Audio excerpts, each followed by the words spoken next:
તો સુરત જિલ્લાના પલસાણાના ચલથાણ ગામમાં સગીરાની છેડતી મામલે પરિવાર દ્વારા વિરોધ કરતા બોલાચાલી બાદ મારામારી સર્જાઈ હતી, જેમાં પરિવારના 2 સભ્યો પણ ઇજાગ્રસ્ત બન્યા હોવાનું સામે આવ્યું છે। દુર્ઘટનાને પગલે વિસ્તારમાં તણાવ ફેલાતા મોટી સંખ્યામાં લોકો કડોદરા પોલીસ મથકે ઉમટી પડ્યા હતા।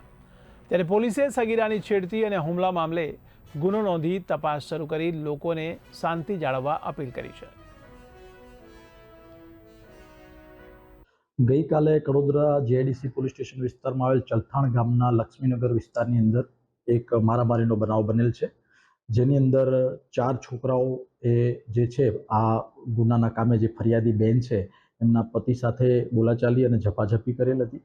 તે જ સમયે એ ફરિયાદી બેન અને એમના દીકરી પણ ત્યાં જ હાજર હતા। એ લોકો પણ નીચે આવી ગયેલા અને આજુબાજુના લોકો ભેગા થઈ જતા એમને છૂટા પડેલા અને એ બાબતની ફરિયાદ અહીંયા રજીસ્ટર્ડ કરવામાં આવી છે અને એમાં એવી હકીકત જાણવામાં આવી છે ફરિયાદી તરફથી કે ફરિયાદી બેનના જે દીકરી છે એમને આ કામના જે આરોપી છે એમાં મુખ્ય આરોપી હેમંત શાલિગ્રામ પાટીલ જે છે એ આ દીકરીને વારંવાર પીછો કરતો અને એને મોબાઈલ નંબર આપેલો, પણ દીકરીએ મોબાઈલ નંબર લેવાની ના પાડેલી। એનું મન દુઃખ રાખી અને ગઈકાલે આ દીકરીના પિતા સાથે એને ઝઘડો અને બોલાચાલી કરેલ છે એવું જણાયેલું છે। તે બાબતે બીએનએસની અલગ-અલગ કલમો તથા પોક્સો એક્ટ હેઠળ ગુનો રજીસ્ટર કરવામાં આવ્યો છે અને આ ગુનાના કામે 4 આરોપીઓને ધોરણસર અટક કરી આગળની તપાસ ચાલુ છે।